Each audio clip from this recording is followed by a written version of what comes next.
Donald Trump has his MAGA morons convinced he's a multi-billionaire.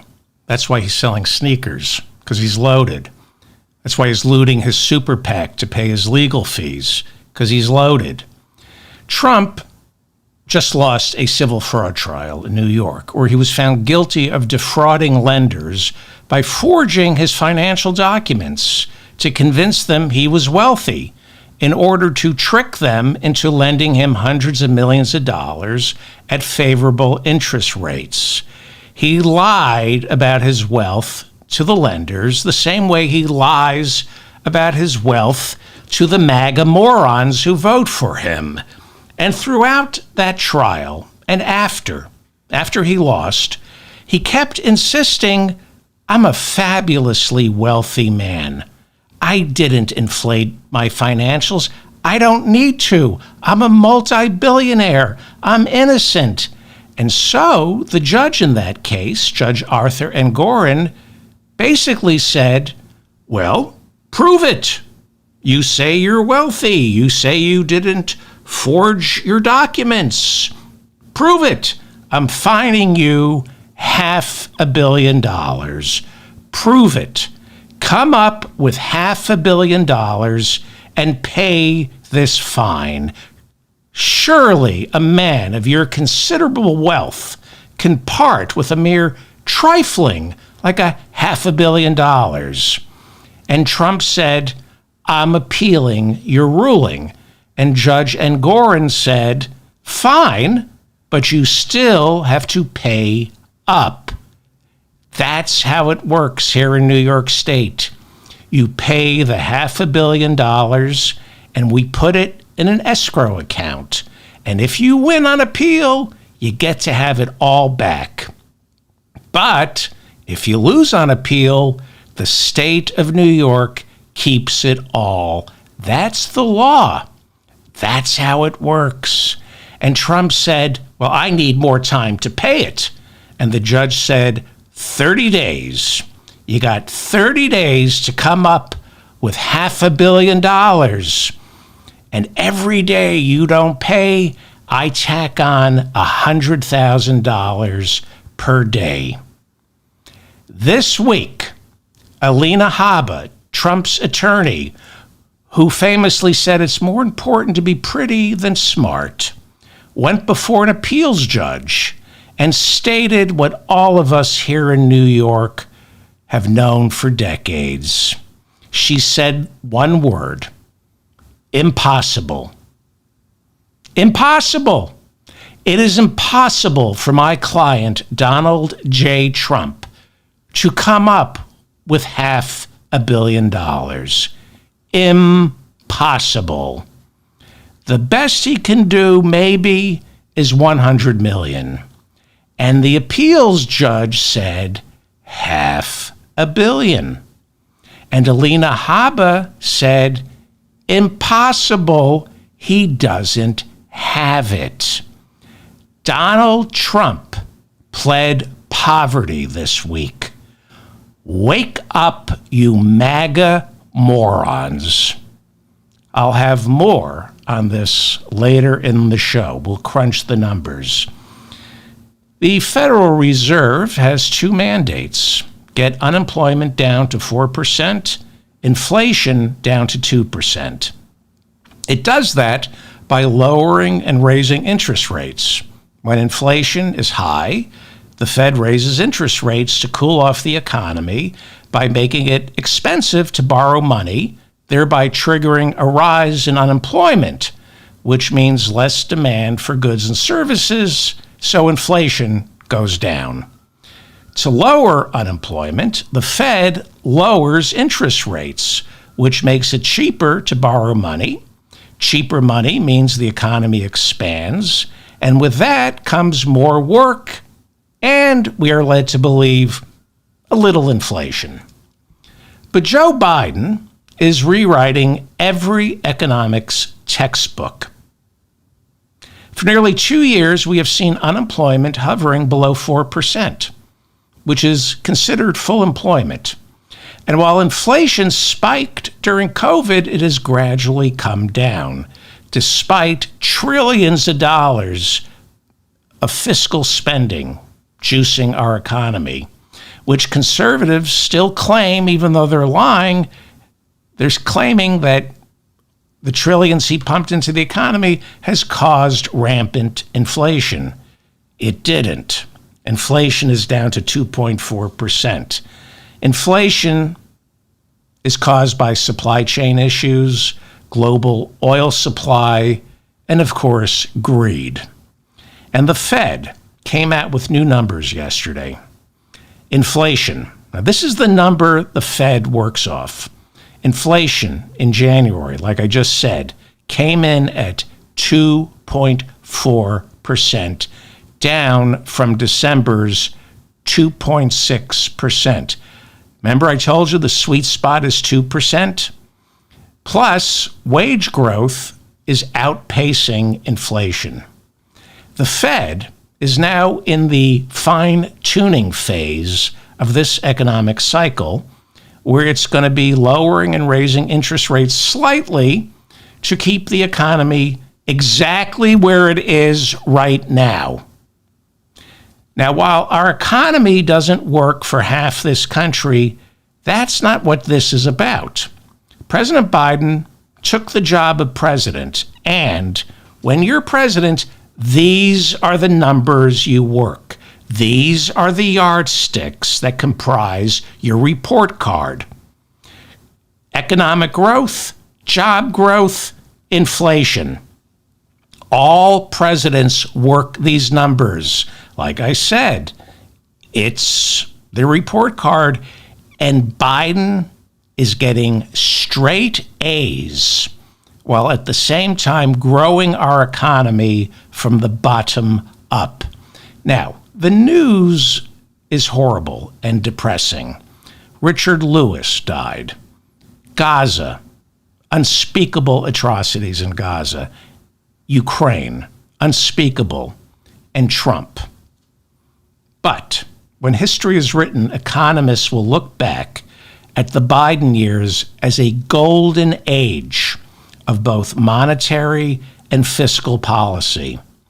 What we need is a landslide in November, a complete repudiation of Donald Trump and MAGA politics, which offers nothing but lies.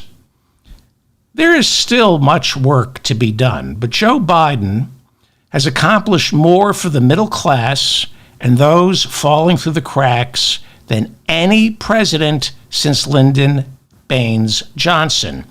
The difference is Biden, unlike LBJ, Biden isn't running an overheated economy by fighting an illegal war in Vietnam.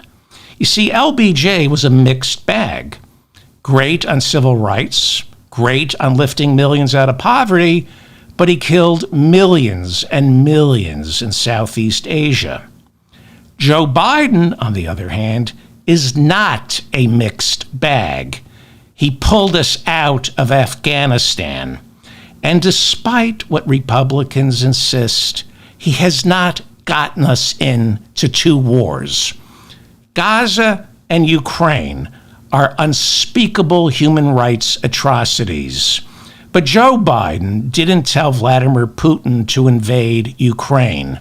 He didn't tell Hamas to attack Israel on October 7th, and he didn't tell Benjamin Netanyahu to respond by salting over Gaza. Joe Biden deserves to be reelected by a landslide. Is he too old? I say he's not old enough. The reason Joe Biden is getting things done is because he has the wisdom to focus on the prize, which is winning prize pieces of legislation. I know people are suffering in this country, in Gaza and Ukraine, but Joe Biden isn't God. He's not even king. He has a Republican House, plus Joe Manchin, Kyrsten Sinema, and a Supreme Court that's bordering on treasonous. We're asking Joe Biden to be Franklin Roosevelt and Abraham Lincoln at the same time. We're asking Joe Biden to lift our economy, defeat COVID, stop Putin, control Netanyahu, while at the same time keep a lid on about 30% of our population that's aching for a civil war. The latest polls show that most Americans say they're doing better now than they were 4 years ago, but they believe America isn't, which means Americans are relying on empirical evidence when it comes to their own finances, but believe the propaganda silos when it comes to our country's finances. The stock market closed at a record high yesterday. Student debt is getting forgiven. Joe Biden has forgiven about $150 billion in student debt, despite what the Supreme Court ruled. It now looks like Joe Biden and our odious Speaker, Mike Johnson, are about to lift millions out of poverty by bringing back an expanded child tax credit. The child tax credit is about to get expanded. And you know why? Because Biden is willing to give Mike Johnson all the credit. This is our system. This is our system. A system that Joe Biden is a creature of. He's 81 and joined the Senate in 1973. He's been doing this for 51 years. I want him flying the plane. I don't care if he's drooling and can't talk. I measure our leaders by results. The American Rescue Plan pumped nearly $2 trillion into our economy his first weeks in office. 200 million doses of the COVID vaccine went out the door within the first 100 days. Remember COVID? Remember COVID? The World Health Organization just said COVID is no longer a global emergency. People still catch COVID, but it's no longer a death sentence because Joe Biden distributed hundreds and hundreds of millions of vaccines because, unlike Donald Trump, Joe Biden knows how to work the levers of power. He invoked the Defense Production Act and got protective gear to all the first responders on the front lines fighting COVID. That was something Donald Trump had no idea how to do. He revoked the permit for the Keystone Pipeline. He signed dozens of executive orders reining in fossil fuels. He even got Republicans to sign on to the most significant piece of gun control legislation since the assault weapons ban of 1994. Violent crime spiked during Donald Trump's last year in office. And now, thanks to Joe Biden, it's back down, approaching record lows. Black unemployment, female unemployment, unemployment for the disabled, and the LGBTQ community are all at record lows.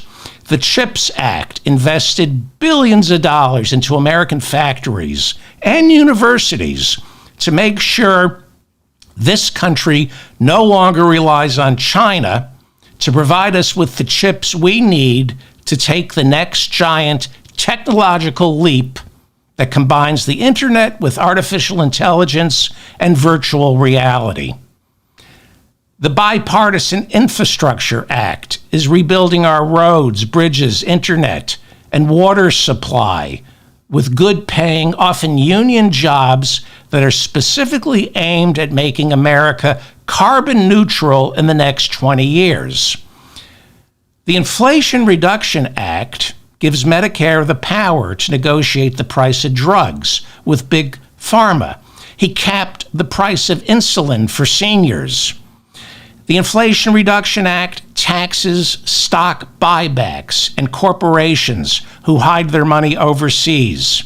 And despite Republicans fighting him tooth and nail, the Inflation Reduction Act provides our Internal Revenue Service with close to $60 billion so it can hire an army of accountants to audit the very wealthy and claw back the taxes they don't pay.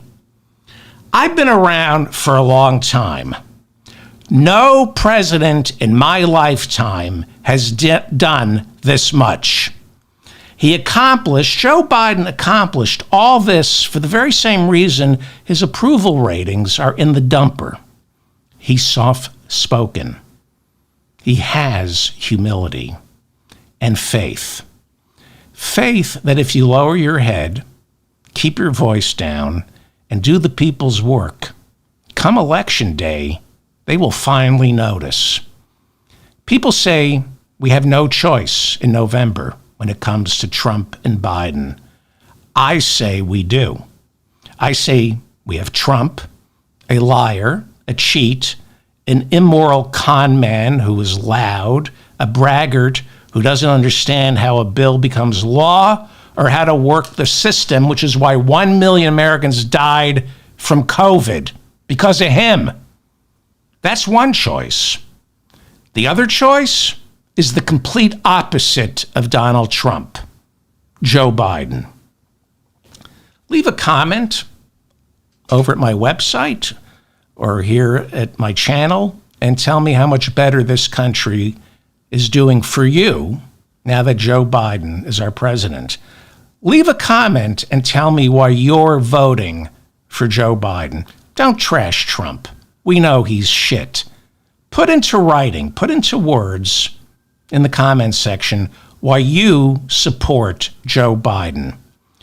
I'm done with the MAGA trolls and the Russian troll farms thinking they can flood my website or my YouTube channel, trying to create the illusion that there are more of them than there are of us. Leave a comment here and then copy and paste your comment and leave it everywhere else. Just because Joe Biden is soft-spoken about his accomplishments, it doesn't mean we have to be. Make the case for Joe Biden and the Democrats with facts. Forget Donald Trump. Forget his MAGA morons. Get your talking points down. Post them here with hyperlinks if you want, and then go out and make the case for Joe Biden and the Democrats. Hunter Biden testified behind closed doors before that sham impeachment committee yesterday, and I'm reading the testimony. They released it. He was brilliant, combative, interrupting Matt Gaetz and Marjorie Taylor Greene, mocking them, never pled the fifth, unlike the Trump family, never pled the fifth, answered all their questions, and kept reminding the Republicans that their key witness who they used to build this entire case on, was just indicted by the special counsel. Hunter Biden kept reminding the Republicans that Alexander Smirnoff, the FBI informant who fed Republicans the lie that then Vice President Joe Biden took a $5 million bribe from the Ukrainian gas company Burisma to push for the firing of Ukraine's top prosecutor to protect Burisma from being investigated. Smirnoff, Hunter reminded the Republicans, was indicted 2 weeks ago by the very same special counsel who indicted me, Hunter Biden. This is a lie about Joe Biden taking a $5 million bribe, a lie we are now learning that was fed to the Republicans through Russian intelligence. Alexander Smirnoff was working with Russian intelligence. And going over the transcript of yesterday's closed-door testimony, Hunter, much to the Republicans' chagrin, wouldn't stop reminding House Republicans that their key witness just got indicted by the same special counsel who just indicted me for not paying my taxes. Hunter Biden has paid his taxes. He made good. He paid all his taxes. He didn't pay close to $1 million during his, he was in the throes of addiction. But he made good on it. He's paid it back, but he's been indicted. Here is a great exchange between Matt Gaetz and Hunter. Hunter is the son. Gaetz is the son of a wealthy Republican politician down in Florida. Everything has been handed to Matt Gaetz. His dad is giving him talking points. His father, Matt Gaetz's father, was president of the Florida Senate and has helped Matt Gaetz every step of the way, including, some say, covering up some really bad crimes. Really bad crimes. Crimes that the House Ethics Committee isn't even looking into. So this is Hunter Biden going head-to-head with Matt Gaetz. Gaetz, so it sounds like your finances were pretty interwoven with Joe Biden. And people started laughing because it came out of nowhere. And Abby Lowell, Hunter's attorney, said, well, the records show that we are all laughing, because they were laughing. Hunter said, I mean, are you kidding me? No, I don't. Again, Gaetz, so do you? And then Hunter Biden said, dripping with sarcasm, I'm sorry, Mr. Gaetz. I'll try to take you seriously, but it's hard to do. It was not a good closed-door session. Now, if you remember, Hunter and Abby Lowell wanted to do it on national television. You see why the Republicans said, no, it's got to go behind closed doors. It's a miracle that they've released the transcript, which is delicious. I'm going to finish reading it after I wrap up here. So that was an exchange yesterday between Matt Gaetz and Hunter Biden, two sons of politicians, both troubled. I think Hunter Biden is a better man than Matt Gaetz. And then there's Lauren Boebert's oldest son. Now, I was reluctant to mention this. Senator John Fetterman of Pennsylvania warned us to stop rejoicing in the legal travails of the Bobbert family. If you remember, Lauren and her ex-husband Jason Bobbert are divorced. She had to get a restraining order taken out on him after police arrested Jason for physically assaulting their oldest son. Jason Bobbert reportedly pointed a gun at their oldest son when he called 911 and then pointed a gun at his own head, threatening to pull the trigger. I bring this up because Lauren Boebert was elected as a gun rights candidate. She's all in on 2A. That's not her apartment. That's the Second Amendment. She's all in on 2A. And she tries to walk around the Capitol wearing her Glock. Neighbors say the Boeberts are a nightmare, speeding around corners where children are playing. The police have been called out to their home countless times, like they're trained attack dogs going after people's pets. Now, it's one thing to constantly get arrested and make a mess out of your life. We all do that. But these people own guns. They point these guns at members of their own family and at themselves. I'd like to know why Jason Boebert is still allowed to possess a gun. Don't we have red flag laws? I don't delight in their suffering. I don't. I really don't. But she calls herself a Christian nationalist who opposes same-sex marriage. She is the first one to cast stones. And while I feel sorry for her son, it's worth noting what a failure Lauren Boebert is as a mother, a 37-year-old grandmother, and a Christian. You are a failure, Lauren Boebert, as a Christian.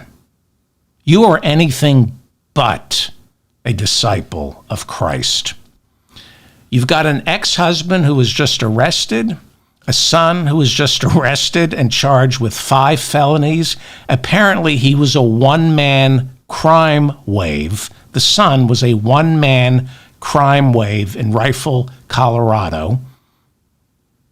And in his spare time, filming porn. That's according to the police. Now, he's finally 18. He's got a child. And there are still minors in the Boebert family. Obviously, Lauren Boebert, the faithful Christian she claims to be, does not belong 2,000 miles away in Washington, D.C., chasing fame and fortune. Lauren Boebert belongs back home, taking care of her children because someone needs to, because your husband has been arrested. You need to be back home practicing the traditional Christian values you speak of. California votes next week in a jungle primary to determine who will be on the ballot in November to fill the Senate seat vacated last year by the death of Dianne Feinstein, who held it for decades. Now, California is deep blue, which means this seat is going to a Democrat. It's an embarrassment of riches. We have 3 terrific Democratic members of the House who are vying for the Senate seat. They are the great Adam Schiff, the great Katie Porter, and my personal favorite, Barbara Lee. All 3 of them fantastic. Barbara Lee is the best. The latest polling shows Adam Schiff in the lead. Coming in second is the Republican Steve Garvey. It's a jungle primary, okay? Steve Garvey was a professional baseball player, so think Tommy Tuberville or Tuberville, but less racist. Okay, like I said, it's a jungle primary, which means you could end up with 2 Democrats on the ballot in November. Barbara Lee, unfortunately, doesn't look like she's going to make it, but Katie Porter could come in second, which means you could have Adam Schiff running against Katie Porter, splitting the Democratic vote. Schiff doesn't want that. He's got a huge war chest. I think he's got close to $40 million. So Schiff, who is in first place, has spent $12 million to elevate Republican Steve Garvey. He's buying ad time for Steve Garvey. Meanwhile, according to the latest FEC filings, Steve Garvey has only spent about $1.5 million. Schiff has spent $12 million on Garvey, which is about $11 million more than Garvey has spent on Garvey. Katie Porter, according to the Washington Post, is furious. Schiff slyly responded, she runs her campaign the way she wants. I'm running it the way I want. This is the Mop Up for March 1st, 2024. I'm David Feldman. Thank you for finding me. Please register to vote and then make sure you help 3 other people register to vote and make sure they get their ballots mailed to them or walk them to the polling station. Make sure, just take responsibility for 3 other people. Spend 1 hour a week between now and Election Day volunteering with the Democratic Party. 1 hour a week, that's all it takes. And organize your talking points, back them up with facts, and only talk with people who you think you can sway. An hour spent talking to a MAGA Republican is an hour not spent winning over independents while making sure Democrats show up in November. This is not about defeating the Republicans and Trump. It's about outnumbering them. This is a fight. Not a physical fight, but it is a fight. And when you get into the ring, You don't try to convince your opponent to give up. You knock them out. This is about winning. This is about knocking out the other side. You will never win an argument with a MAGA Republican, and you certainly won't win it on social media. It's why I have strict community guidelines here on my channel. In order to comment on my channel, we have strict community guidelines.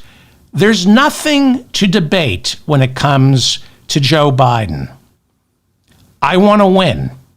If you're not voting for Joe Biden, go away. You're not welcome to comment on my page.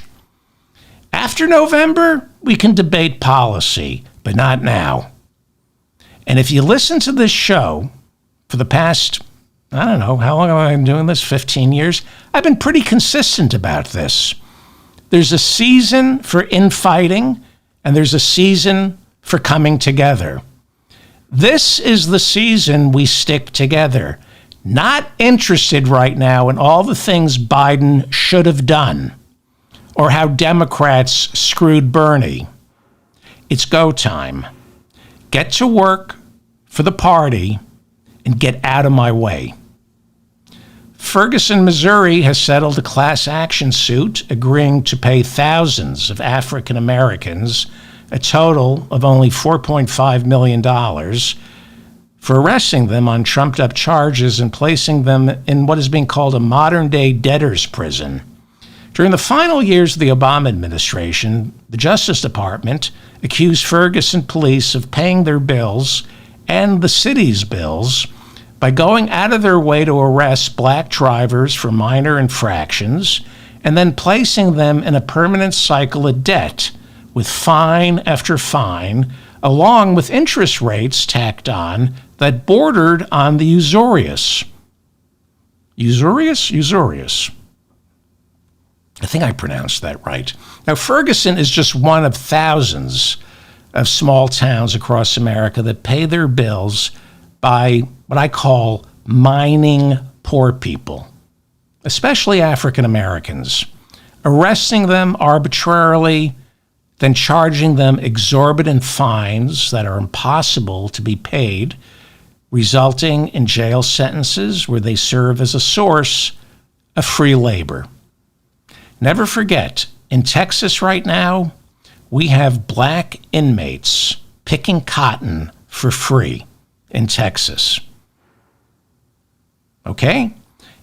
In Texas right now, there are black people behind bars picking cotton for free.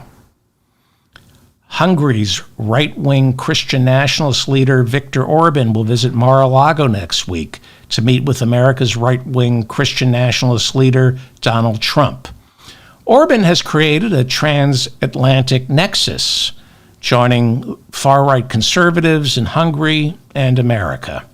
While Hungary is a member of NATO, Orban is reported to have received much of his backing from Vladimir Putin, which explains why Orban slow-walked Sweden joining NATO, which happened last week, and it's why he tried to block the EU's $55 billion funding for Ukraine in Ukraine's war against Vladimir Putin. He also tried to block economic sanctions imposed on Putin and his oligarchs after the illegal invasion of Ukraine. Members of the European Parliament are circulating a petition to remove Hungary's voting rights because of this. Hungary has also come under criticism in the EU for its illiberal, anti-democratic policies. Viktor Orban opposes immigration, insisting Hungarians will never become a mixed race. He's a blood and soil MAGA Republican. It's why Viktor Orban is meeting with Donald Trump. An Illinois judge has kicked Donald Trump off his state's ballot, citing Section 3 of the 14th Amendment, which bans anyone from holding elective office if they swore an oath to uphold the Constitution and then participated in an insurrection. The judge then issued a stay on his own order, saying it will not go into effect until the Supreme Court issues its decision on whether to uphold the Colorado Supreme Court's decision to remove Trump's name from that state's ballot. It is generally agreed the Supreme Court will rule in favor of Trump on this one. But kudos to Lawrence Tribe and all the lawyers out there who got it that far and this quickly. I always thought it was doubtful but worth trying. I never thought we'd see Trump's name scrubbed in Illinois, Maine, and Colorado, but we have. The court will most definitely reverse those rulings, but to all of you who sometimes feel alienated, frightened, and alone, there are millions and millions of good Americans fighting for this country.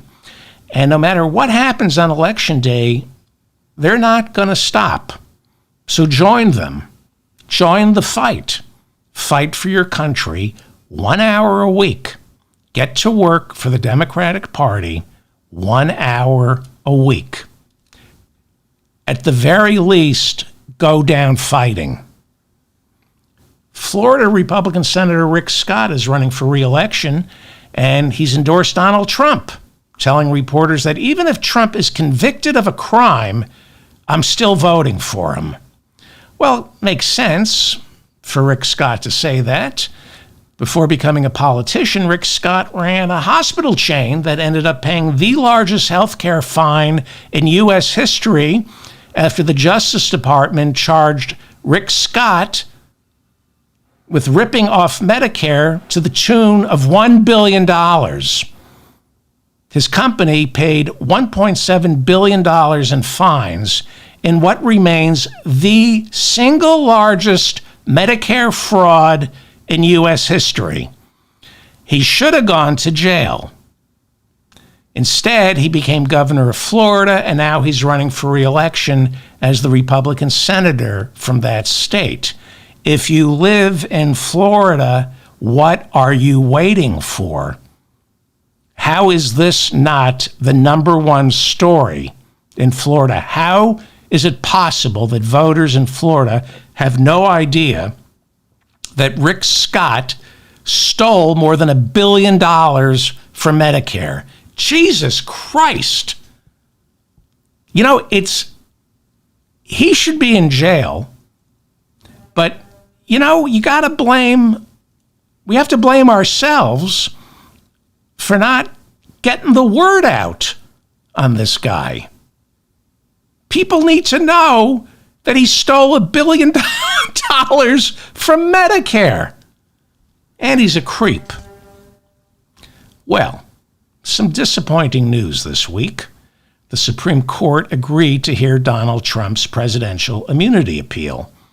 A Washington Circuit Court upheld a lower court's ruling that Donald Trump didn't enjoy absolute immunity for any crimes he may have committed as president. So the lower courts got it right because this has been settled law since 1982 in Nixon versus Fitzgerald. I've gone over this. Nixon versus Fitzgerald, look it up. The court ruled that a president, now listen to me on this. The court ruled, this is settled law, a president cannot be sued for damages in a civil court after leaving office. He cannot be sued for any actions he took in the role as president, okay? But the court in Nixon versus Fitzgerald specifically said that a former president can be brought up on criminal charges after he leaves office for any crimes he may have committed as president. That's what the Supreme Court says. This is why Gerald Ford had to pardon Richard Nixon. It's why Bill Clinton made a plea deal with Ken Starr after getting caught lying under oath during the Paula Jones deposition, which was taken while he was president. Bill Clinton, it was a sting operation, but going by the law, he committed a crime as president. He lied under oath and denied that he had sexual relations with Monica Lewinsky. That's a crime he committed as president. When he left office, Ken Starr came after him, and Bill Clinton made a plea deal. There's no such thing as absolute immunity. It is insane that our court is hearing this case. This court should have let stand the D.C. Circuit Court's ruling. A president does not have absolute immunity. And so many of you in the comments section have posted, it's really brilliant. A lot of you had what I call simultaneous combustion. Oh, it was amazing. You wrote, if the Supreme Court rules a president has absolute immunity, they have to, if they're going to do that, they have to issue this ruling by June while Joe Biden is president. Then what is to stop Joe Biden from canceling the election, ordering his Secret Service to arrest Donald Trump? I mean, if a president has absolute immunity, then it's, if it's legal for Donald Trump to order people to storm the Capitol, then Joe Biden should be free to invoke one of the hundreds of emergency powers at his disposal right now and start locking up Trump and all the other treasonous, Putin-following traitors in the Republican Party. Well, thank you for those comments. A lot of you basically said that. Obviously, the court isn't going to say Trump has immunity. But what they are doing is dignifying his claim and buying him time to delay. The conservatives on this court are not going to remove his name from the ballot, okay? They're not going to honor the Section 3 of the 14th Amendment. That's pretty much a given. They're going to say in that ruling, it's up to the American people to decide whether Donald Trump led an insurrection, whether or not he's eligible to be president. Now, by taking the immunity appeal, they are slowing the wheels of justice down to a crawl so that the ultimate arbiter on the election interference case, as well as the classified documents case, they're slowing it down so that it will be the American people in November who become the ultimate arbiter, not the courts. It's a chicken shit ruling. That's what this court, at least the conservative majority, wants. They want to keep kicking this down the road because they're afraid of Trump. They want us to decide if he's a criminal. But that's not how it works. We don't vote on whether or not somebody's guilty or innocent. That's what we have a criminal justice system for and a Supreme Court for. The conservatives on this court are betting that if Trump wins, well, he's probably going to get away with shutting down the federal investigations. Probably, not really, who knows? But he'll probably get away with shutting down Special Counsel Jack Smith's office. They're also betting that when he loses in November, then let the trials commence. That's what the conservatives on the court want because they don't want Trump convicted before November. They want the American people to be responsible for deciding whether or not Trump is guilty or innocent. They don't want the courts to decide. Now, I'm just telling you what the conservatives are thinking. They're trying to protect the courts by hiding. It's chicken shit. This is not the Burger Court in 73 and 74 taking care of Nixon. Arguments on immunity are scheduled for mid-April. Perhaps the court will hand down a ruling the very next day. Some say we may get a ruling the day after the arguments. Who knows? The Burger Court during Watergate, it was the Burger Court, right? I think it was the Burger Court. The Burger Court, boom, they issued their rulings on the tapes immediately. Some are catastrophizing and saying they will wait until June before they issue a ruling on presidential immunity. Right now, most people are doing a worst-case scenario where the court waits until June, right before their summer recess, to rule on presidential immunity. And the timing of their ruling, in effect, will be a ruling in and of itself.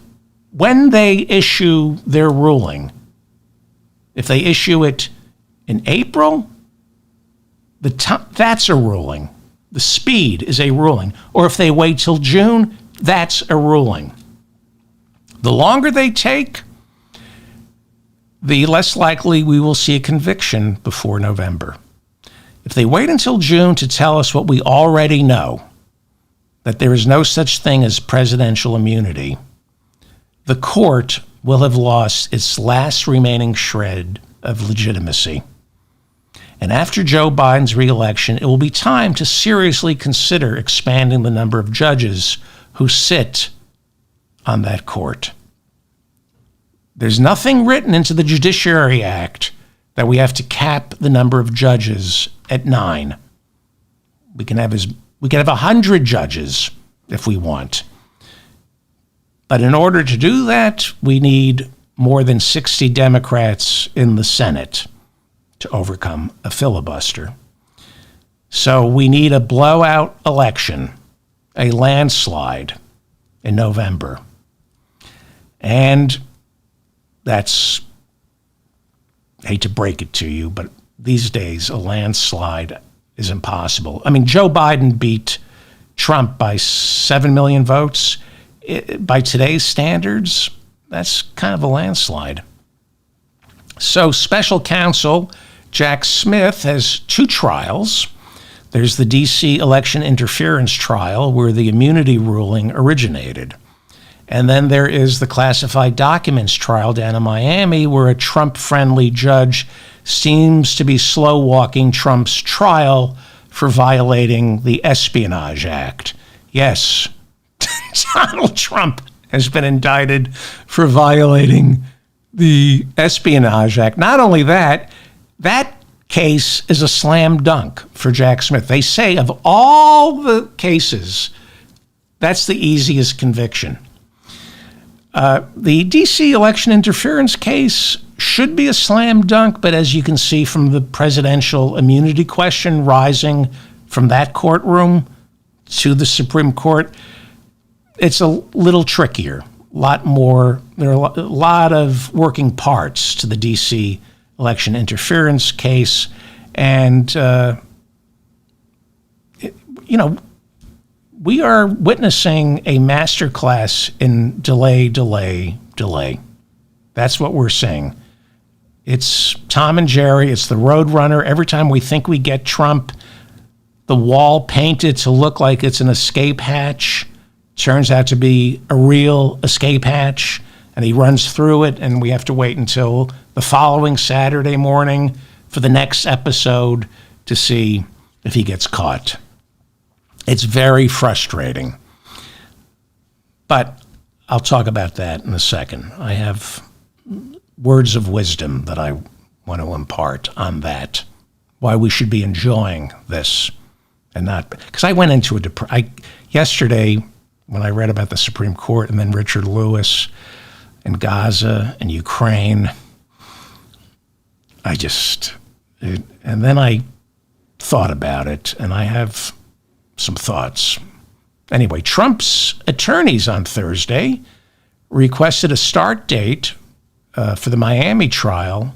They wanted to start in August. They want Donald Trump to go on trial for violating the Espionage Act.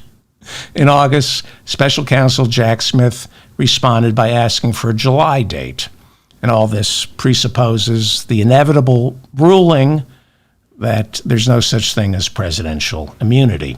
The consensus seems to be that if the court doesn't rule until June, and that will be there's no such thing as presidential immunity, then the trials in D.C. and Miami could be up and running by late summer, early fall. But nobody knows if there will be any convictions by Election Day. So why is this happening? How did Trump pull this off? Hundreds and hundreds of millions of dollars donated to his super PAC are being spent on lawyers. When you have hundreds and hundreds of millions of dollars, not your own, to spend on lawyers, this is what you get. You get to give the wheels of justice a flat tire. Nobody's even sure that this is legal. Nobody's quite sure if Trump is allowed to take money from donors saying, give to me, I want to investigate election fraud, and people go, oh, okay, and then the money gets spent on committing fraud, using the money to pay his lawyers. If Trump didn't have access to those donations, he'd be in prison right now. How is it possible donations to a super PAC can be used on legal fees without the people making those donations knowing that it's going to legal fees? When I talk to MAGA Republicans, they don't know the money's going to legal fees. They go, that's fake news, beta mail, cuck. No, it's really going, your money. No, not true, not true. They say that's against the law. Well, it should be. Okay. Now, I was upset about the Supreme Court ruling this week, not letting the lower court's decision on presidential immunity stand. But I've been thinking about this, and we have to start looking at the evisceration of Donald Trump as a full-course meal. You want it to last. You want to savor each plate. There's a lot to process here. Different flavors. Don't be a heathen. Don't guzzle. Take your time. For instance, the Manhattan DA's criminal trial begins late this month. Has nothing to do with the immunity question. This trial is full steam ahead. So let's not get ahead of ourselves. Soup is now being served. Trump overthrowing the government. That trial, think of that as the banana pudding parfait that we get at the end. That's the delicious dessert of him being convicted of trying to overthrow the government and being sent off to prison for the rest of his life. That's the banana pudding parfait. And try to imagine if somehow Jack Smith served us the banana pudding parfait this month and Trump was convicted for January 6th. Would that make you happy? There'd be no room left for the dinner salad of violating campaign finance law by paying hush money to Stormy Daniels. And of course, there's the filet mignon of violating the Espionage Act. Don't you want to savor that? We get to wash it down with a vintage Cabernet of paying $500 million to the state of New York for defrauding banks and insurers. And don't forget, before that dessert, we're going to need an aperitif of the $83.3 million E. Jean Carroll judgment. And then, after all that, we can belch, loosen our pants, and then savor the banana pudding parfait of locking Donald Trump up for life because on January 6th, he committed an act of treason. What I'm saying is enjoy the meal. Take your time. Where are we on the menu? Where are we? Well, I think it's the third course, the Manhattan criminal trial. think that's our third course. A lot of people think it's small change, but DA Alvin Bragg is working with Leticia James, who's the New York State Attorney General. They're coordinating on this. Leticia James was the one who brought the Trump organization to its knees with that massive civil fraud trial. You know, the $500 million fine that he's got to pay in the next couple of weeks. She says, she had a press conference, she said, Donald, I'm eyeing 40 Wall Street. She's coming for the properties. More about that in a second.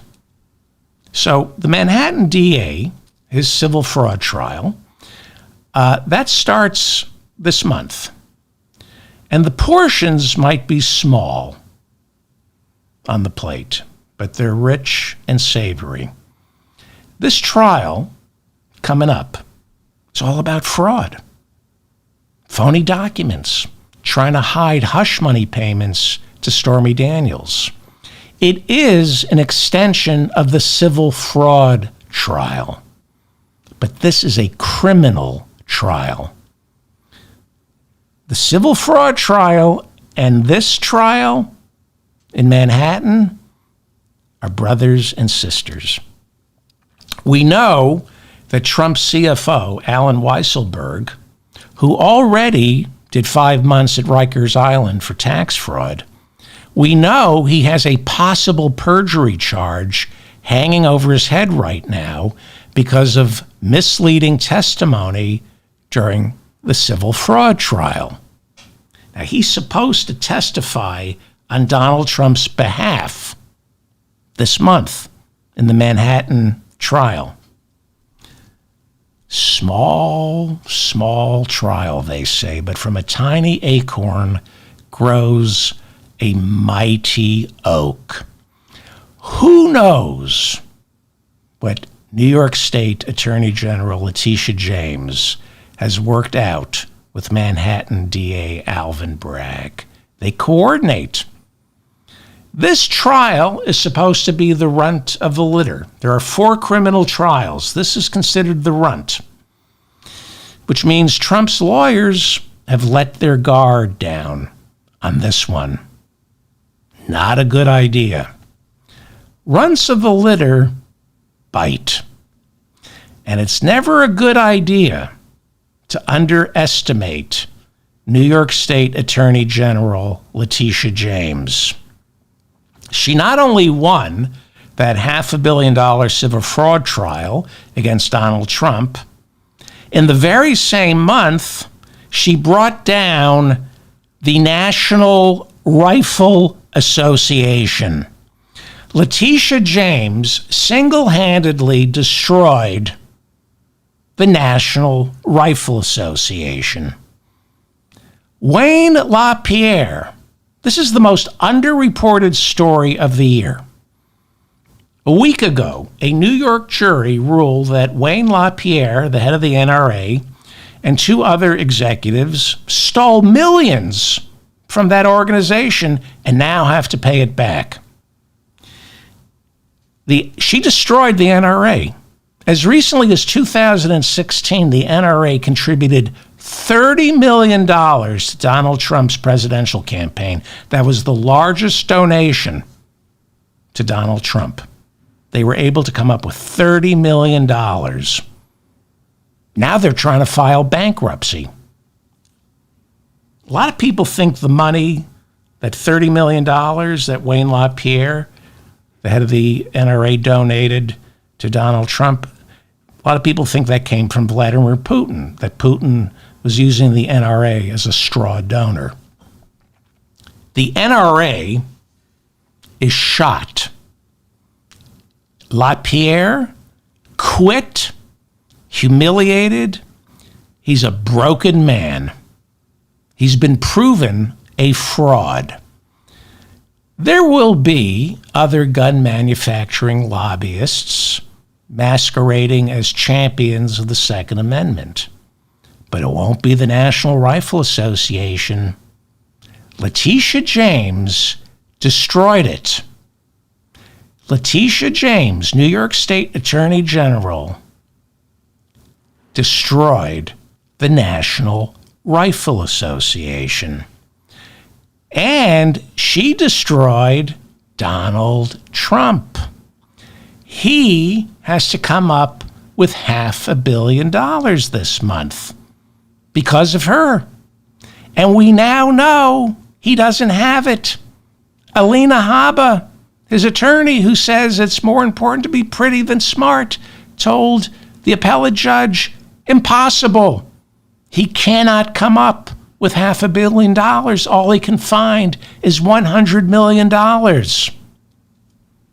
He's busy traveling around the country telling everyone, or at least his MAGA morons, he's a billionaire. But New York State Attorney General Leticia James proved the emperor has no diapers. The emperor has no diapers. He is broke. He needs to come up with $500 million. He doesn't have $500 million. Get out your calculators. Now, the New York Times, let's do this. The New York Times estimated Trump has about somewhere in the neighborhood of $250 million in bonds and cash. And again, this is why if he weren't spending the MAGA morons' money on lawyers, he'd be in prison. He's not going to spend he doesn't have, so he's got $250 million in bonds and cash. Okay. That's according to the New York Times. He can't come up with $500 million. And don't forget, where's Melania? Where's Melania? When he wins in Michigan, shouldn't she be standing by his side? There's another fine he's going to have to pay, but I'll get to that in a second. So he can't come up with $500 million. He's got to find someone willing to give him a bond. And that immediately turns $500 million into $600 million. If I've been saying $500 billion, I misspoke. It's $500 million, $500 million, okay? So if he has to get a bond, and he's going to have to get a bond, and good luck finding somebody who's going to lend him money after he's just been found guilty of inflating his assets in order to secure favorable interest rates on loans. Who in their right mind, Vladimir Putin, would lend him money? So, if somebody gives him a $500 million bond, that's going to cost him $600 billion. There are fees and interest. $500 billion costs, I'm sorry, $500 million. I apologize. $500 million costs $100 million. And he needs collateral. So get out your calculators. According to Bloomberg, he doesn't own Trump Tower. Those are condos, which means the people living in Trump Tower own pieces of Trump Tower.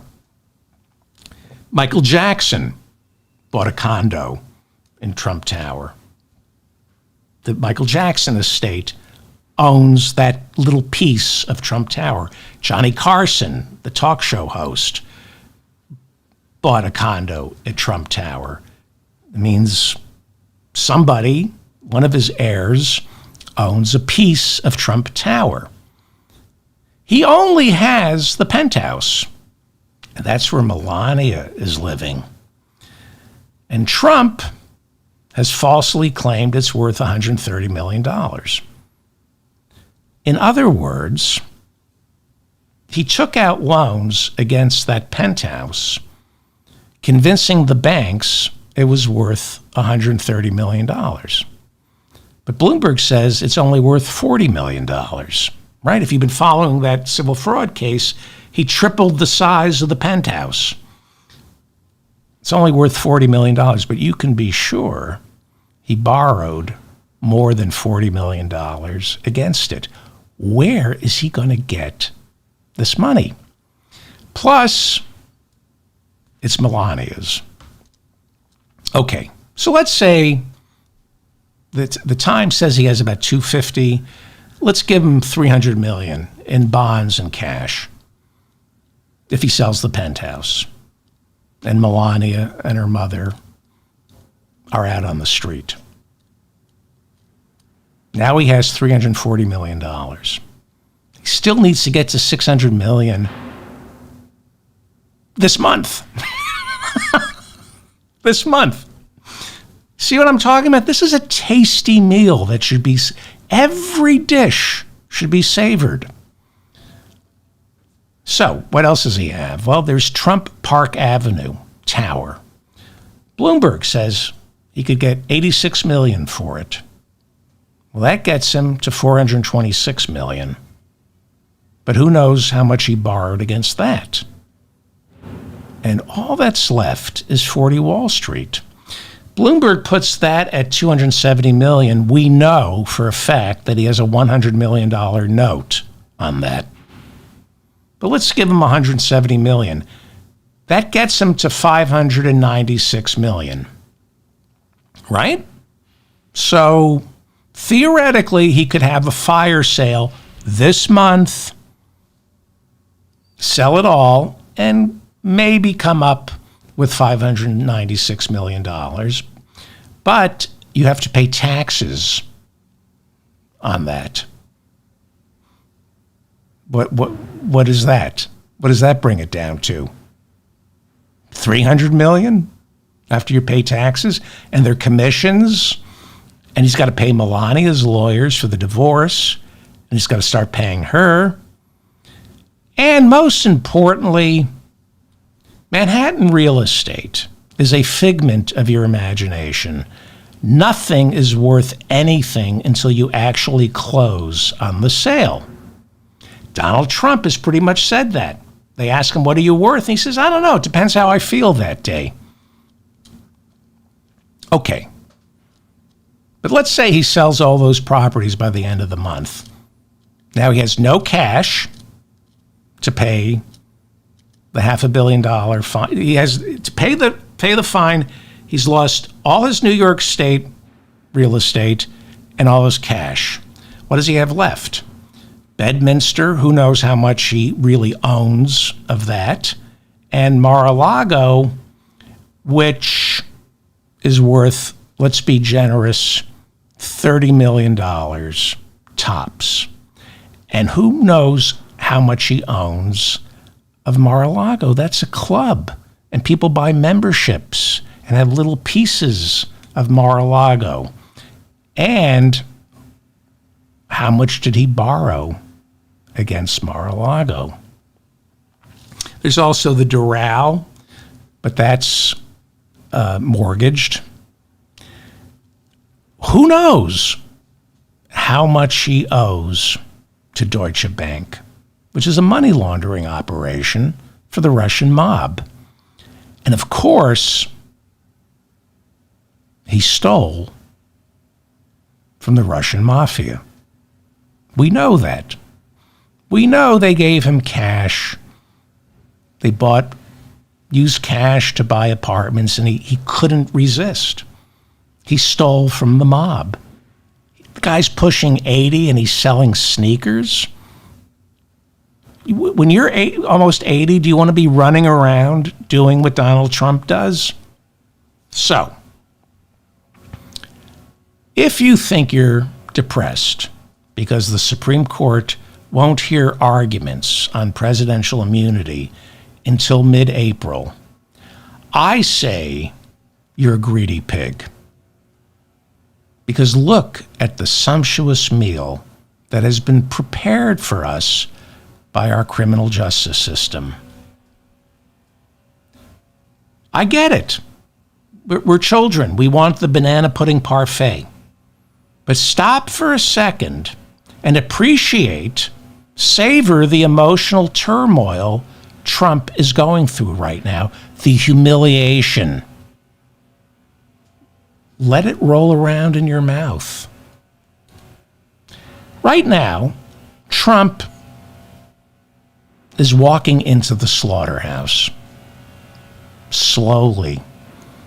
He hears the screaming. He knows what's going to happen. Let's not Temple Grandin him. I want him to know he's walking into a slaughterhouse, a financial slaughterhouse. And some very bad things are about to happen. I want him to know. And that takes time. Some of you, I get it, you want a kashrut or a halal slaughterhouse where the blades are sharp and the animal doesn't feel any pain. It's over. Boom. I don't want a kashrut. I want a rusty, hand-cranked bone saw where the animal is still alive until the very end. I want it messy, you know, where they're carving up the Trump organization in Tony's mother's bathtub while it's still breathing. I have no interest in taking the Trump organization out of its misery quickly. I want the Trump organization to die a slow death. I want to watch it bleed out for a couple of months. Don't be impatient. There's plenty of time. Let the Trump organization bleed out slowly. Trump's lawyers went before an appeals court and asked for relief this week. Alina Habba, as I said, told the judge it's impossible for Trump to come up with $500 million. Like I said, those are the words she used. Impossible. Savor that. Slow down. Let that sink in. Let the MAGA maybe there are some MAGA morons who will hear that. Who will hear that Donald Trump's lawyer said he can't come up with $500 million. Maybe he can come up with $100 million. Maybe one or two MAGA morons will realize that he's broke.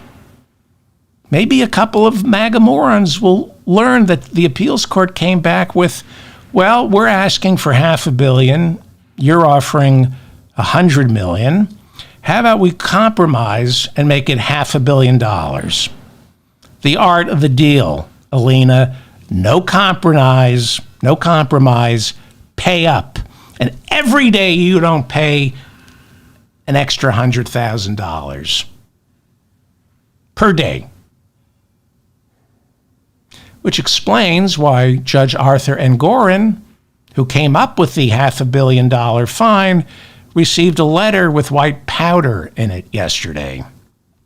By the way, his ruling is considered a masterpiece.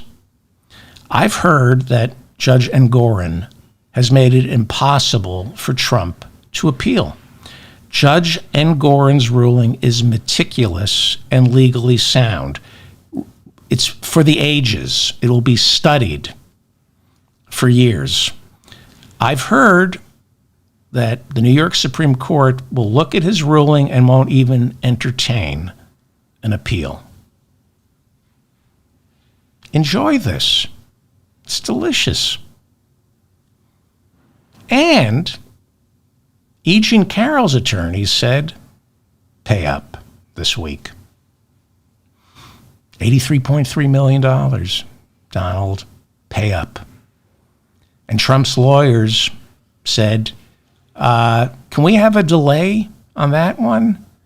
And E. Jean Carroll's lawyers pretty much said, wait a second, you raped my client, called her crazy, and now you're asking for us to help you out?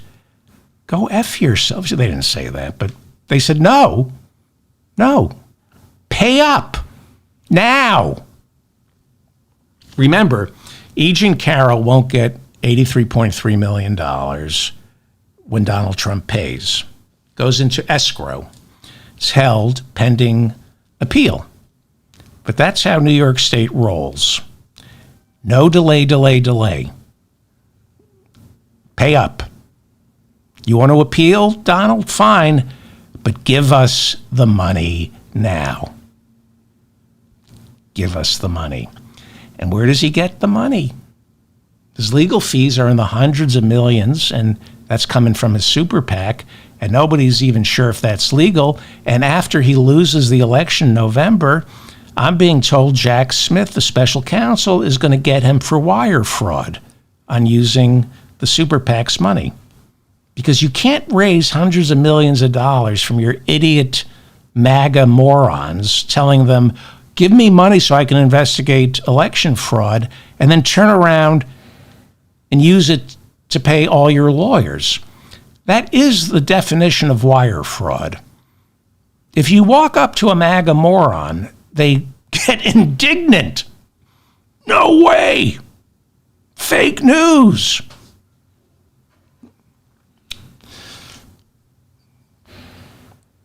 Trump, meanwhile, is trying to install his idiot daughter-in-law, Lara Trump, who's married to his idiot son, Eric. He's trying to make her chairwoman of the RNC. Lara has gone on record saying that Republicans would be more than happy to know that their donations went to her father-in-law's legal fees. Sure they would. The Republican parties, the state parties in Minnesota, Michigan, Arizona, and Georgia, broke. Can't pay the rent. And that's thanks to Trump.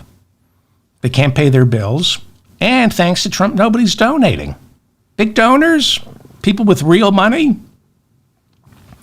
You think they want to pay his legal fees? They know where that money's going. Trump is desperately trying to come up with money, and he's imagining a big pool of cash sitting over at the RNC. There isn't, but he wants it. Whatever's there, he wants it. So I'm going to make Lara the chairwoman. And, of course, he's lying, saying that if Lara becomes chairwoman of the RNC, we're not going to use the RNC war chest to pay Trump's legal fees. We don't need it. But Trump, the Trump family, is blocking a resolution introduced by Asa Hutchinson that forbids any money donated to the RNC from being used to pay Donald Trump's legal fees. Trump is blocking that resolution. It's a bust out. That's what he does. This is mobster stuff. You just take over a business and bill it out of existence. Trump is trying to squeeze every penny out of the Republican Party. All the donations. Don't donate to anybody other than Donald Trump. It's my party, and I get all the donations. And those donations don't go to any down ballot candidates or even to my presidential campaign. They go to my lawyers. And maybe the fines. If I can move some money around, they'll pay my fines. There is talk. Now, it's probably not true, but I have heard that one of his gambits is to declare bankruptcy for, what would be, the 7th time? Just like Rudy Giuliani just did. When you get these judgments against you, you declare bankruptcy.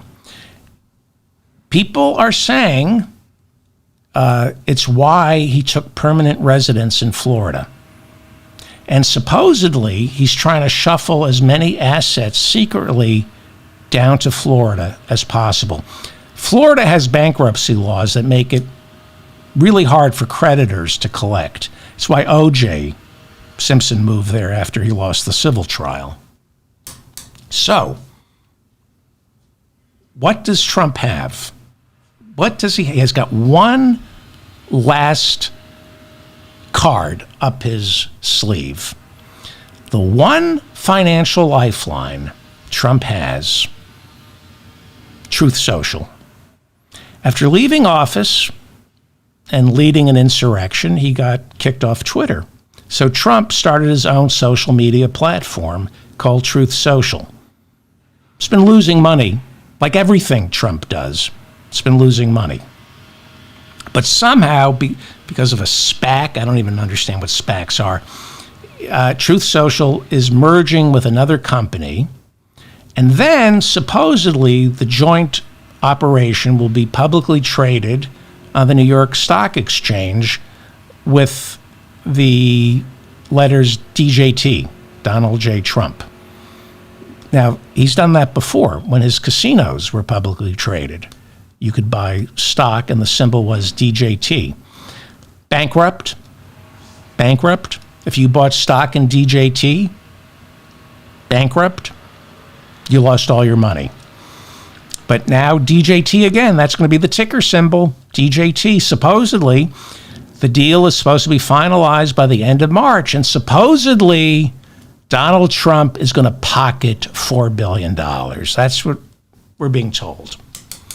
Well, how does he pocket $4 billion? That would require him to sell all the DJT stock the minute he gets it, because he's got to come up with $500 million. So he doesn't have to sell all $4 billion, but he could sell supposedly $500 million worth of that stock. But he's not allowed to. He's not allowed to sell any of that stock for 6 months right after the deal goes through. He's got to wait 6 months because it's unfair to other shareholders if the majority stakeholder in the company takes it public and then immediately bails on it. The price will, if Donald Trump takes the company public and immediately starts selling, the price goes down. So he has to wait 6 months. He's got to come up with $500 million like next week or in 2 weeks. So there is talk that maybe that 6 month window will be waived and he'll be able to sell some of those shares. But who knows if the merger is going to go through, because we've just heard that Trump is being sued by the original investors in Truth Social who say they're being screwed by Donald Trump. Imagine that. Donald Trump, how dare you talk that way about this piece of shit? So he wants Truth Social to go public this month, but it's starting to look like the courts could be used on him to delay Donald Trump's big payday. And who knows if it's really going to be a payday. And who knows if the merger will ever go through, because it's got to be voted on by shareholders. And there have already been several investigations by the SEC that have resulted in fines. This Truth Social, whatever you're going to call it, DJT, public offering, it reeks like everything, including Donald Trump. It stinks to high heaven. Donald Trump stinks to high heaven, and everything, every business deal he is involved with stinks to high heaven. Truth Social never made any money. It was always losing money. But somehow we're being led to believe that he's going to have $4 billion by the end of the month. I don't think so. So, if you're still upset about the Supreme Court making us wait until April to hear arguments on presidential immunity, remember the Fulton County District Attorney's RICO trial is unaffected by the Supreme Court's ruling on immunity. It's a state trial. Just like the Manhattan District Attorney's criminal trial, it's immune from presidential immunity.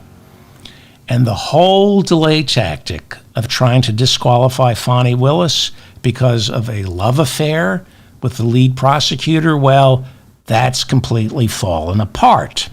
So we should expect that RICO trial to begin sometime in the fall. Well, it's already begun. there are 19 co-defendants. 4 have already made deals, have pled guilty.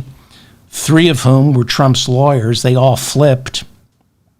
Mark Meadows, his chief of staff, one of the co-defendants down there, he lost another bid yesterday to get his trial severed and placed in a federal courtroom. Mark Meadows is a rat. He's big trouble for Donald Trump. He's already flipped in the D.C. election interference trial. He's going to be a key witness. And no doubt he'll flip in Georgia. And then there's Rudy Giuliani, who wants to flip, but there's nothing he has to offer Fani Willis other than spending the rest of his miserable life in prison. Enjoy the meal. Chew it. Let it roll around in your tongue. Savor each morsel. This is the Mop Up for March 1st, 2024. I'm David Feldman.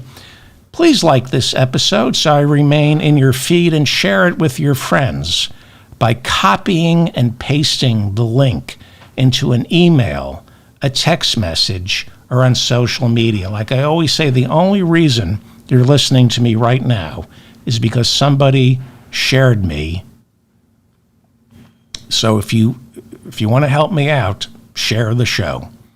I'm not part of any network. I'm not a super PAC like the Midas Touch. I think they're a super PAC. This is, so I need all the help I can get. Thank you for listening, by the way. The Gazan Health Ministry reports 100 Palestinians were killed, 700 injured while waiting in line for food in northern Gaza. This brings the death toll in Gaza to 30,000. Volker Turk, the UN's High Commissioner for Human Rights, says 100,000 Palestinians are either dead, missing, or injured since fighting broke out.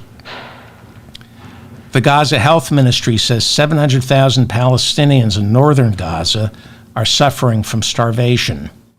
President Biden has been touting a ceasefire that he thought would begin on Monday, but yesterday, on a visit to our southern border, President Biden said yesterday's killing is going to most definitely delay a ceasefire that Israeli Prime Minister Benjamin Netanyahu says is unlikely to happen anytime soon. Democratic Congresswoman Rashida Tlaib from Michigan is the only Palestinian American serving in Congress. When fighting in Gaza first began, she told Joe Biden that she and the large Arab American community in and around Detroit will remember his silence come November. She has refused, she's a Democrat, she has refused to endorse Joe Biden. Tuesday's Michigan primary saw Biden winning by a landslide with 81% of the votes, but coming in second with 14% was uncommitted. This is the protest vote against Joe Biden's unwavering support for Israel.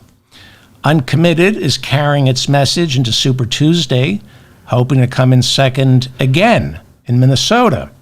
And then the following week, Uncommitted will challenge Joe Biden in Washington State, where the largest union there, United Food and Commercial Workers of Washington State, endorsed Uncommitted, not Joe Biden. Migrants are not criminals. That's according to a new study by NBC News. NBC News cites a Pew Research poll showing that 57% of Americans say that migrants allowed into America eventually commit crimes. It's not true. I've been telling you this is a lie, okay? 85% of Republicans say migrants bring crime with them, while only 31% of Democrats believe this lie. NBC News went over the crime stats. They specifically examined Operation Lone Star. Operation Lone Star is Texas Governor Greg Abbott's cruel and inhumane deportation of migrants out of Texas via bus and plane, where they are sent to blue states, blue cities, to punish liberals. Abbott has spent tens of millions of dollars on Operation Lone Star, money that could be better spent clothing, feeding, and housing the migrants, and even more importantly, getting them to parts of America where they are desperately needed, places like Kansas and Pittsburgh, which are begging for the migrants to be sent there because they don't have enough workers. But that's not what Greg Abbott wants to do. He wants to punish blue cities and the migrants. And he doesn't want them here because he's a bigot, because they're brown. And he's a believer in the replacement, the great replacement theory. Brown people are going to replace white people. Our immigration policy, or the problems we have with our immigration policy, has always been racism, bigotry. According to NBC News, Operation Lone Star has shipped the migrants to, these are blue cities, New York City, Chicago, Denver, Philadelphia, and Los Angeles. And the data shows that crime has dropped, not increased. Crime has dropped since Greg Abbott began sending migrants to New York City, Chicago, Denver, Philadelphia, and Los Angeles. Since the migrants arrived, it is now safer in New York City, Chicago, Denver, Philadelphia, and Los Angeles. New York, NBC News says crime increased in Washington, D.C. during the same period, but it has nothing to do with the migrants. And here's a really important nugget. NBC News cites a recent study of crime in Greg Abbott's Texas, showing that undocumented Americans are significantly less likely to commit a crime than Texans with citizenship. It is a lie that migrants bring crime. Trump, the Republican Party, this entire so-called migrant crisis is a lie. The same way the war in Iraq, the war in Afghanistan, and supply-side economics were all lies. Joe Biden accepting a $5 million bribe from Burisma is a flat-out lie. But this is the only way Republicans can win, when your entire purpose is to cut taxes for the wealthiest Americans. You will say and do anything to get stupid people to vote for you. The Republican Party has one job: reduce taxes for the richest 1%. Say and do whatever you have to get the idiots in America to vote for you. Stupid people believe these lies because the lies are simplistic, and stupid people need simplistic lies. It's the migrants who are stealing from you. It's the migrants. No, it's Jeff Bezos, the Walton family, and all those other billionaires who refuse to pay livable wages and their taxes. But blame the migrants. The Republican Party, everything they say is a lie. Their biggest lie? That they're Christians. That's their big lie. That they're pro-life. Albert Trumpstein, I call him Albert Trumpstein. Let me go wide on, I love this. This is Albert Trumpstein. This is Donald Trump. It's Donald Trump's uncle, Albert Trumpstein. Isn't that great? That's amazing. That's Donald Trump. as Albert Einstein. He's a very brilliant man. Albert Trumpstein paid a visit to the border yesterday, and he's been singing the same song since he came down the escalator in 2015. Mexico, the migrants, they're drug dealers, criminals, and rapists. Lies. It's a lie. During yesterday's visit to the border, this is what he said of the migrants. These are people who don't speak languages. We have languages coming into our country, nobody that speaks those languages. They're truly foreign languages. Nobody speaks them. Well, languages can be foreign, and people do speak to them. These are people who don't speak languages. We have languages coming into our country. Nobody that speaks those languages. These are people who don't speak languages? What does that mean, that they don't speak languages? How are they communicating?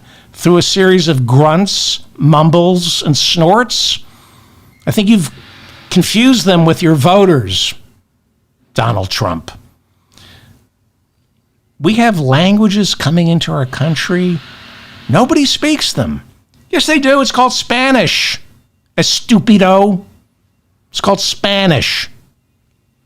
Maybe a little Portuguese, but mostly Spanish, which practically everyone in America either speaks or should learn how to speak. But Trump voters are so stupid they think if someone is bilingual, it can be cured through prayer. Because Americans are so stupid, a majority of them believe Trump is stronger on the border than Joe Biden is. He's not. But there's talk now that Biden has cornered Trump on the border issue. Now, when it comes to the border, Biden doesn't need to get a majority of Americans to think he's stronger on the border than Trump is. All he needs to do is diffuse the issue, make it less important come November. And the way he does that is by reminding voters every day that the Senate last month had a border bill, bipartisan. It was the most comprehensive border bill in nearly 30 years, and Senate Republicans supported it. But as we all know, Trump called Speaker Mike Johnson and said no border bill. Under no circumstances are you to pass anything regarding the border. I need this migrant crisis to run on in November.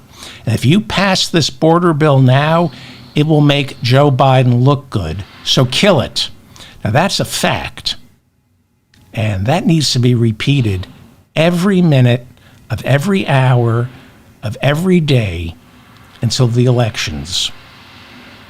There was a bipartisan border bill. Trump killed it because he needs the crisis. That's a fact, and we need to keep repeating that fact more than Trump repeats the lie. There was a border bill. It was bipartisan. It was the most comprehensive border bill in 30 years. Trump ordered it to be killed because the only thing he can run on is the migrants. Can't run on the economy. We got one of the hottest economies in 60 years. He's got to run on pure bigotry and hate, the migrants. Now, Biden and Trump both visited the border yesterday, and Biden was brilliant. In his speech, he said to Trump, made a speech, and he screamed out to Trump, instead of telling members of Congress to block this legislation, join me. Again, the migrant lie has been repeated on Fox News for decades. And it's hard to compete when a lie gets so deeply entrenched because it's just repeated. But Biden is cornering Trump. We had a bill, but you killed it. Why don't you support it? A partial government shutdown scheduled for late tonight seems to have been temporarily averted. There's a laddered continuing resolution in place. The first one is scheduled to expire tonight, but now thanks to a last-minute agreement, that deadline has been extended until March 8th, and the second deadline has been extended until March 22nd. The extension passed in the Republican-controlled House 320 to 99, with nearly half of the Republican caucus voting in favor of it. Democrat Tom Suozzi was sworn in as the newest member of Congress. He won a special election last month. He replaces George Santos, who was thrown out of the House for you name it. Santos was a Republican, got replaced by Suozzi, a Democrat. That means Mike Johnson now can only afford to lose 2 Republicans on any piece of legislation. Can you hear that noise?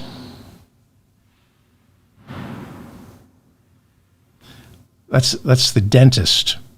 That's the dentist's office next door. He's not a good dentist. He's about 105 and hasn't updated his equipment in nearly 50 years.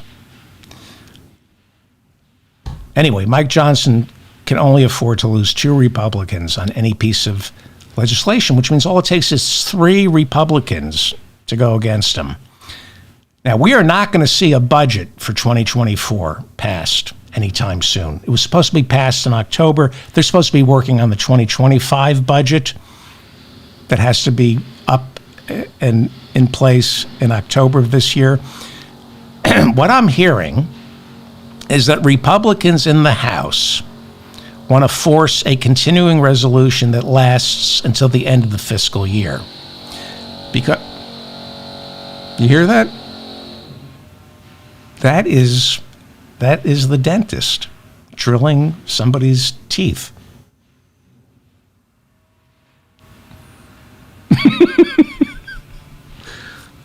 To live in New York City. Who needs sleep, right? Who needs peace and quiet? What was I talking about? Oh, so we're not going to see a budget for 2024. And I'm being told that Republicans in the House want to force a continuing resolution next month that lasts until October. So we'll have no budget. We'll just have a continuing resolution. And they want this because hidden in the Fiscal Responsibility Act that Biden and McCarthy ironed out in June to raise the debt ceiling. Remember that? Contained within the Fiscal Responsibility Act is a poison pill that says if there's no budget by April, then spending for the rest of the year is slashed 1%. So I think that's the next fight we're going to see. I think the Republicans are going to want one last continuing resolution, no budget for 2024, and a 1% cut across the board. That's the next battle, which I think begins on Monday. Congressman Mark Green, who chairs the House Homeland Security Committee, announced his retirement last month, but then said yesterday he's changed his mind after receiving a call from Donald Trump. Green's Homeland Security Committee orchestrated the articles of impeachment for Homeland Security Director Alejandro Mayorkas. And after Mayorkas was impeached, Green said, "My work here is done. I'm retiring." That was his signature piece of legislation, a bullshit impeachment of Alejandro Mayorkas. But Trump seems to have pulled him back in. Mitch McConnell announced he will step down as Republican leader of the Senate after the November election. Now, no fan of Moscow Mitch, but losing McConnell is frightening. He's horrible, but he was able to keep something resembling a check on Trump. As long as he could load up the courts with bigots, fascists, sexists, Mitch McConnell was happy. But unlike Trump, he is an institutionalist. He did work with Chuck Schumer. He's not a wrecking ball. He didn't vote to convict Trump during the impeachments. I'm not going to defend Mitch McConnell. I'm just telling you what comes next is going to be a lot worse. A lot worse. They're going to turn we've had, because of Mitch McConnell, the Senate Republicans kind of been the adults in the room to the children in the House. Trump gets his arms around the Senate.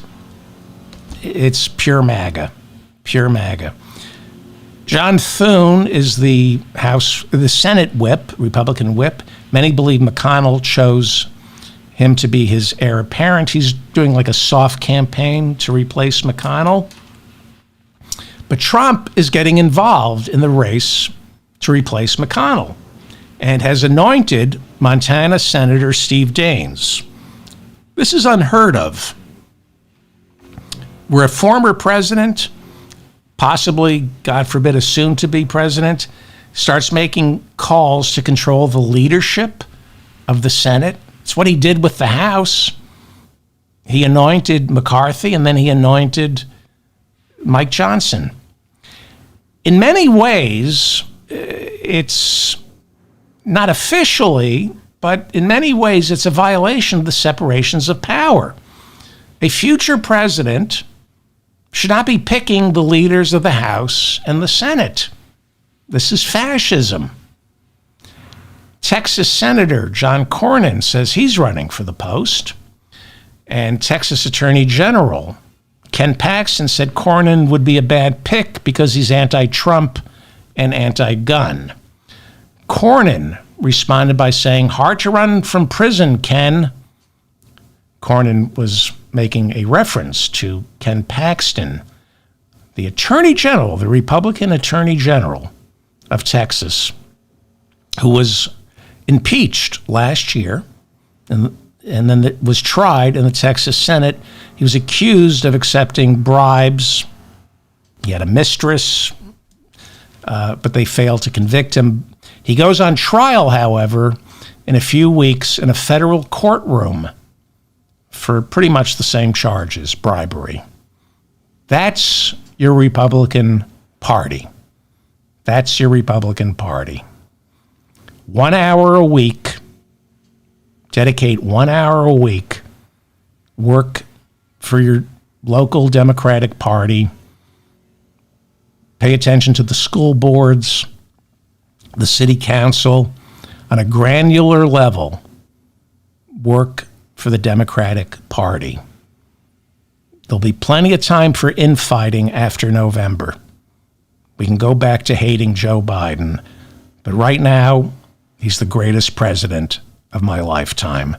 I'm David Feldman, reminding you to stay strong and protect the weak. Thank you to everyone in the chat room. I don't know if Bob is here, but thank you for keeping the chat room civil. And please leave comments. Tell me why you're voting for Donald Trump. Why you're voting for Joe Biden. Not interested in a debate. I want to know why you're voting for Joe Biden. If you're not voting for Joe Biden, go listen to some other podcast. It's not subject to debate here. Your comments will be deleted. I want to know why you're voting for Joe Biden. Once again, I'm David Feldman, reminding you to stay strong and protect the weak.